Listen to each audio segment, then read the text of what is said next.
What's up, guys? Welcome in to the video. Today's video, as you can tell by the title, we are going to be talking about who I think the Boston Celtics should target this offseason, whether that's via trade or just picked up in free agency. And I have about 5 players on this list. There is some other guys that come to mind that I might mention in this video, but for the sake of the video, there are 5 main guys that I'm going to talk about. And the first one I have on this list is Bobby Portis. Now, there's 2 things I think the Celtics need to go after this offseason, and that is a stretch 5 big, a guy that can shoot the ball and defend as well. And then I also think they need to go after a true point guard because one of the main things for me, I think Derek White needs to go back to the shooting guard position. I've said that in a lot of other videos as well. I think Derek White, maybe a reason he struggled so much this year shooting the ball is because he wasn't in his natural position. Obviously, it's no secret he can play make. We know what he brings on the defensive side of the ball, just his energy and toughness. But I feel like, with him being a shooting guard, it just allows him to get more open shots, right? If we bring in a true point guard, they can create the shots for Derek White. So obviously, I think that's a big thing here because we want Derek White to shoot the ball better this season. But back to what I was saying about Bobby Portis. Bobby Portis is on a multi-year deal. He makes about $15 million a year, so the Celtics could go after him. Milwaukee's in a weird spot right now because, Giannis, who knows if he gets traded or not. I don't want him to get traded to Boston. That's a possibility, but I think it's unlikely. I don't think Giannis is going to come to Boston. But I could see them trading guys like Bobby Portis, whoever else is on the roster, Kevin Porter Jr. I could see them, trying to go into maybe a little rebuild and try to get some draft picks for the future because I don't think that Giannis is going to win another ring in Milwaukee. I think he will get moved, whether that's the offseason, whether that's the next trade deadline, the next season. I think he will be moved within the next year, and I think other guys will as well, like Bobby Portis, who is getting up there in age. But I think Bobby Portis would fit in with the Joe Mazzulla system and play style because Bobby Portis shot 45% from 3 this year, career high. He was in the three-point contest. As a center, that is crazy. I think that he would add a lot of good for us. I know there is, probably some talks about him being a below-average defender.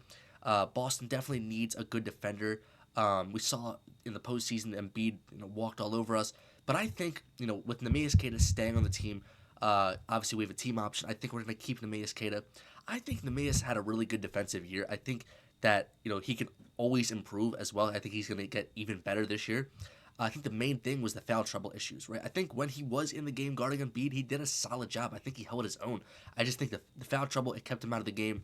They had to throw smaller guys on Embiid. They had to put guys like Vucevic on him who were getting cooked. But I think if Queta can work on, a little more discipline and, not fouling as much, especially when guarding guys like Embiid, and obviously that's tough because he flops around a lot. But I think that, he can still be our starting center. He can still be our defensive guy, the guy that we throw at the guys like Joel Embiid. I think that there is still room for improvement with Neemias Queta, but I would love to see Boston go out and get a stretch big like Bobby Portis because if you think about the 2024 season, who do we have at our centers, right? Al Horford and Kristaps Porzingis. Both guys could shoot the ball lights out, and that was a difference maker because Joe Mazzulla loves for his team to shoot the 3 ball. Everybody on the court needs to be able to shoot the 3. Obviously, Neemias Queta can't shoot the 3, so if you want to have a backup big like Bobby Portis, that's a guy who can come in. We can have a lot of spacing out there for the Jays, and Portis, can sit in the corner and knock down threes. I think that would be just huge for us if we could bring in a player like him. Like I said, I know he's not a great defender, but I think Neemias Queta can make up for that, and then Portis can be the stretch big that, we want. Obviously, Vucevic was not that guy. He was not hitting shots for us. He wasn't playing defense. But if we can bring in Bobby Portis, I'm not sure how many years he has left of, his prime. Obviously, I think he's in his prime right now. But either way, I would love to trade for Bobby Portis for whatever is left on his contract. It might be 2 or 3 years, but I think that would be a good move. I'm not sure what we would give up to get a guy like Bobby Portis. Maybe it could be like a Sam Hauser. He's on a $10 million deal. I would like to see Sam Hauser get traded this offseason. I don't want Boston to trade too many players. We don't have a lot of guys who get paid too much money. A lot of our rotational guys get paid $2 million, like Neemias Queta, Baylor Shireman, Ugo Gonzalez, and so on. But Sam Hauser is one of those guys who I think is on not a terrible deal, but I don't think he plays up to the deal that he's getting, the money that he's getting, I should say. And I think he's also very replaceable. Luke Kennard's going to be a free agent this offseason. I think that's a guy who can come in and replace Sam Hauser. Maybe a guy like Kevin Herter, just a catch and shoot guy. Sam Hauser, love him, but he's not anything special. He's very replaceable. So I would like, maybe to pair him up with. I'm not sure what Milwaukee would want. Maybe they want one of our young rotational guys like Jordan Walsh. I love Walsh. I think there's so much room for improvement. He had a really good year for us, but he could be a key guy in a trade to get us a stretch big or a true point guard. So I wouldn't mind, if we had to throw Walsh in there with Sam Hauser and maybe some second round picks and whatnot to get Bobby Portis. I think that's a fair deal. Because the Bucks, they get some picks in the future. They get a young bright star in Jordan Walsh, who's a key role player for any team and has so much room for improvement. But I would love to see Boston go after a guy like Bobby Portis. Staying on that trend of stretch threes, I want to talk about Wendell Carter Jr. as well of the Orlando Magic. Wendell Carter Jr., the difference between him and Bobby Portis is, Bobby Portis, a 45% three-point shooter. Wendell Carter Jr. only shoots at about 32% from three, but he does take a lot of threes. He is a guy who is comfortable with taking the three-point shot, and that's obviously a good thing in today's NBA. You want to expand your game. You want to be able to shoot the ball. So Wendell Carter Jr., I think, has room for improvement to shoot the ball. Maybe he can get up to being a 36% three-point shooter. And like I said, this fits in with Joe Mazzulla's play style, just being a guy that can shoot the ball. And then, another difference between him and Portis, except this one's, favoring Wendell Carter, is that he is a much better defender than Bobby Portis. Wendell Carter Jr. is a terrific defender, a great shot blocker, can really guard any center on any given night. We saw how he played against Jalen Duren in that series. Obviously, the Pistons came back and won the series, but Jalen Duren was limited. He did not have a great series at all, and that was mainly because of Wendell Carter Jr. So I would love to see Boston go after him. He makes roughly about $19 million a year. He got an extension, I believe, a few years ago. So I would love to see Boston get their hands on him. Once again, maybe a similar deal. Sam Hauser, a young player like Jordan Walsh or Baylor Shireman, and then maybe some picks in there as well to get a Wendell Carter. I don't think the Magic are going to be stingy with him. They just fired their head coach. I could see them moving some pieces this offseason outside of Paulo Banchero, Franz Wagner, Desmond Bane. To me, those are probably the three guys that won't get moved for Orlando. But I could definitely see them moving like Jalen Suggs, maybe Wendell Carter Jr. And a few other guys on their team as well. So I would love to see that as well. Wendell Carter Jr., Bobby Portis, very similar.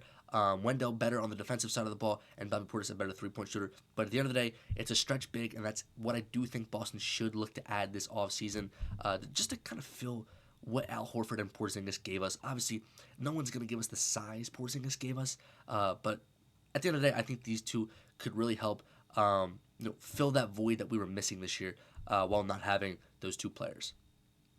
Moving on to the next guy is also another center, but he's not a stretch big, but he kind of has developed a three-point shot, and that is a former Celtic that we all know and love, and that is Robert Williams.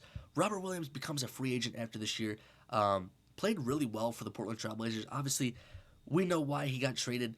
The health issues, just can't stay healthy. But when he's on the floor, man, is he really good. I mean, one of the best shot blockers I've ever seen in my lifetime. This guy can block any shot. He's Wemby if Wemby wasn't, 7'7", right? Just a smaller Wembanyama when it comes to the defensive side of the ball. Just a freak athlete who can block a shot from anywhere on the court. And like I said, he's been expanding his game. He's been, shooting threes more than he's ever shot them in his career. And he's been knocking them down.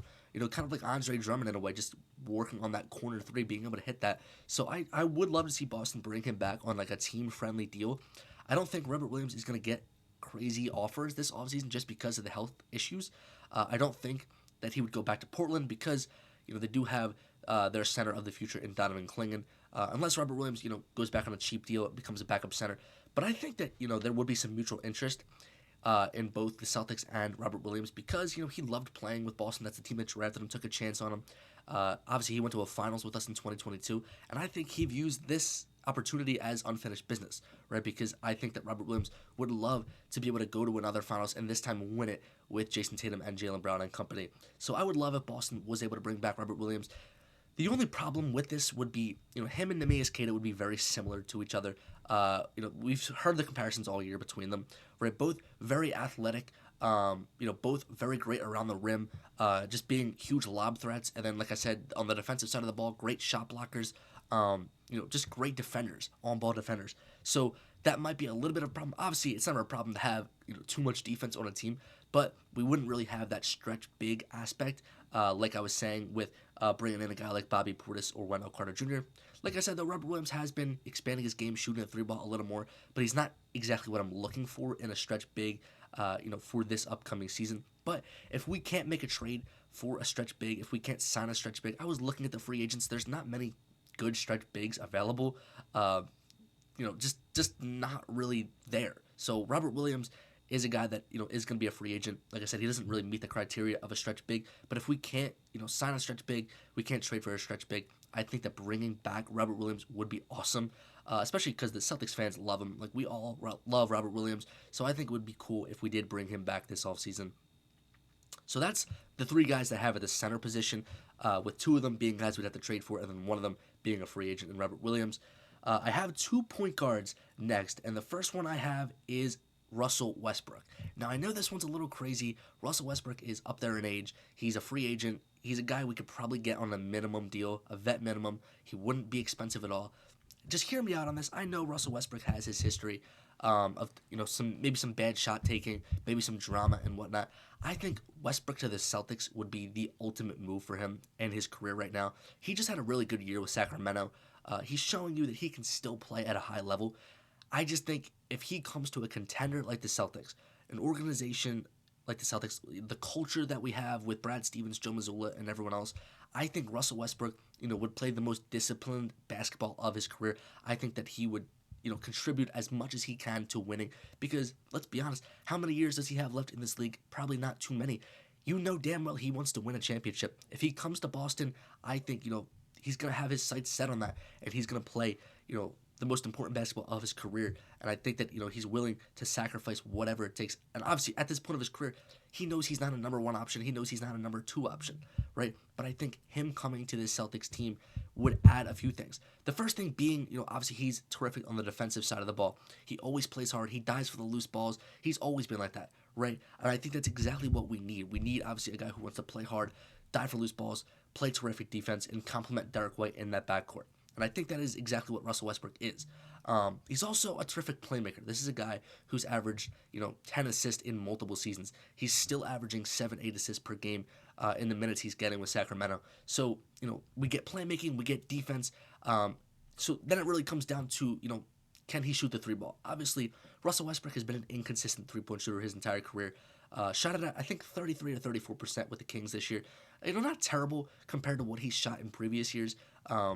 I think that, if we get it, Russell Westbrook, they can shoot 34, 35% from 3. I'm fine with that. Obviously, with Mazzulla's, game plan, play style, the way he likes to do it, he loves everyone to be able to shoot the ball. Jrue Holiday, when he was here, he didn't shoot terrific from 3 in 2025.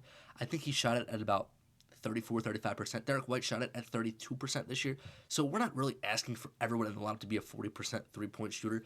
Just a guy that can be able to knock down the 3 ball, when presented the opportunity. And I think Russell Westbrook can definitely do that for us. But more importantly, I just think that, we need a guy that can kind of replace Jrue Holiday. Like I said, we need a true point guard. Russell Westbrook is the definition of a true point guard. Terrific playmaker, can make guys around him better, can generate open shots. He's a terrific rebounder as well. Really just not too much to say bad about Russell Westbrook other than, he can take some bad shots at times. But, at the end of the day, like I said, if he comes to Boston, I feel like, the discipline is going to be there. And he wouldn't, be taking too many shots. We don't need him to be 2017 Russ. We don't need him to take a bunch of shots. I think that he would just come here to play his role, like Jrue Holiday did. Jrue Holiday was a big-time scorer in Milwaukee, in New Orleans, right? Averaging like 20 points a game, whatever. He comes to Boston, he only averages about 11 to 12 points a game in the two seasons we had him. He, primarily focused on his playmaking and his defense, making the winning plays. I think that's what Russ is definitely going to do at this point of his career, especially since he hasn't won a championship. I think that he's going to leave it all on the floor if he was given this opportunity, knowing that it could be his last. I know this might be a hot take. I know a lot of people probably don't really love Russell Westbrook, but I think that this could be a smart move for Boston. He's also a veteran with a ton of experience, similarly to Jrue Holiday. So, yes, I would like this move. I would love to see Russ in a Celtics uniform. Do I think this one is, has a high percentage chance of happening? Probably not. But if I was Brad Stevens, I would look into this because, like I said, a vet minimum, it really can't hurt anything. Now, moving on to the final guy on my list. This is probably a guy not a lot of Celtics fans are really aware of or just really looking at to be a trade candidate, and that is Davon Mitchell. I am a huge Davon Mitchell fan. I just think this guy is the definition of a true point guard. He is one of the best perimeter defenders in the entire league. He's also a terrific playmaker, averaged 6.5 assists in his first year with Miami. He started a lot of games for the Heat this year. His first year as a primary starting point guard. But like I said, terrific playmaker, excellent defender, and he shot it at 39% from three this year. So that is all that qualities and traits that the Celtics look for in a point guard, a true point guard that can shoot, defend, and play make. And why shouldn't we go after a guy like Davon Mitchell? I really wouldn't understand it. I know that he just signed a 2-year deal with Miami last year, but Miami, they're kind of clogged up there. Tyler Hero, Norman Powell, they have their backcourt, right? Davon Mitchell, started a lot of games because there was some injuries, to Tyler Hero and whatnot for Miami. But I think Davon Mitchell, he's gonna be on an expiring contract next year, so I could see Miami trying to move him. Once again, he gets paid about $12 million. So Sam Hauser, maybe a young guy like Jordan Walsh or Baylor Shireman, and then some picks. I'm not sure if Miami would accept a deal like that. I'm not sure if they view Davon Mitchell as a guy they want to re-sign, continue going forward with him as a point guard. But I would love to see this. This is like a dream guy that I would like to see on the Celtics because he would just replace Drew Holiday, like everything Drew Holiday did for us. Like I said, the defense, the big time plays, or the hustle plays, the playmaking ability, being able to knock down timely shots. I just think Davon Mitchell is like a younger Drew Holiday, and I think if he came to Boston, and he spent some years here, I think he could develop into a young Drew Holiday. I really do firmly believe that. He is everything, in my opinion, what the Celtics should be looking for this offseason. There probably is a few names I'm not thinking of right now, but Davon Mitchell and Russell Westbrook, they're the two true point guards I would love to see the Celtics go after. That way you can have either one of them start at the point guard position. You can have Derek White at the shooting guard position where he's more comfortable. You could have Tatum and Brown at the 3 and 4, and then you could have Neemias Queta still at the 5, and then maybe you have Bobby Portis, Robert Williams, Wendell Carter coming out the bench. I just think that's like the two main positions that I think Boston should add: a true point guard, a stretch 5. I think that's all it really takes, right? Replace what you had taken from you in 2024, unfortunately, because of the CBA rules. In Al Horford, Porzingis, and Drew Holiday. If you can replace them with a few of these guys, I think the Celtics would be right back on track to go back to another NBA Finals and potentially win another ring in the Jays era. That's just what I'm thinking, right? Obviously, there's some other guys people are talking about. Like I said before, people are talking about Giannis Antetokounmpo coming to Boston. I just think it's unlikely. I don't want to trade Jaylen Brown. I don't want to trade Derek White. I don't want to trade Peyton Pritchard. I don't want to trade any of those guys. I like the team we have. I just think we have to make some small tweaks, and I think we're right back in the championship contention. Let's not forget we won 56 games in a gap year, right? Jason Tatum now has this entire offseason to get his leg fully right, and I think could have one of the best seasons of his career. Now that he gets all this time to really focus on himself, his training, getting that leg to 100%, because I don't think it was probably 100%. Obviously, it's smaller than his other leg. He did say that. So I just think with this full off season, I think that he's going to have a monster season next year. I think Jaylen Brown is going to have a monster season as well. I'm just very excited for that. I don't think that we need to add Giannis Antetokounmpo. I just really don't want to do that. I know another guy people are talking about is Aaron Gordon as well. I don't really think that makes too much sense for what we need. Does he fit into our playstyle? Absolutely. He's a good defender. He can shoot the ball. He's so much improved from three-point. Is a guy that can score like over 15 a game, and like I said, play tremendous defense. But we don't really need that, right? Jason Tatum is our 4. Obviously, we could slide Brown to the 2, have Tatum play the 3, have Aaron Gordon play the 4. But I just don't think that that's necessary. I just would rather, if we're gonna make a trade for a guy making $15 to $20 million, I would rather be a guy like Davon Mitchell, Bobby Portis, Wendell Carter Jr. I would rather get a true point guard or a center. Like I said, I just think it's unnecessary to go after a power forward. And I don't know what it would take to get Aaron Gordon. I don't think that they would really be up for taking like Sam Hauser and Jordan Walsh and picks. Maybe they would, but I think if they're trading Aaron Gordon, I think they're asking for Derek White.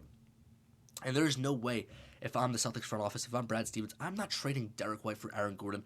Derek White's just irreplaceable, in my opinion. I know he had a tough shooting year, but like the things he does in the court are just irreplaceable. So I absolutely do not want to see the Celtics trade Derek White if it's to get Aaron Gordon. Just wouldn't make any sense for me. So that I hope they steer clear of. I know the rumors are going to continue this offseason. We'll probably hear about some more names as we get deeper into the offseason. We're not even in the offseason yet. We're still in the NBA playoffs. We're already hearing about Giannis to Boston, Aaron Gordon to Boston. I just think, I think we got to stick to what we have, right? Keep Derek White, keep the Jays, keep Neemias Queta, Peyton Pritchard. Everyone else, obviously, could get traded, whatnot. And then just go for a true point guard and a stretch big this offseason. That's the two main things I beg of Brad Stevens to get this offseason. So, yeah, that's going to do it for the video. Let me know what you guys think in the comments. Comment down below who you think the Boston Celtics should either trade for this offseason or just sign in free agency. And, don't forget to like the video. Comment down below, like I said, if you enjoyed this. And I'll see you guys in the next one.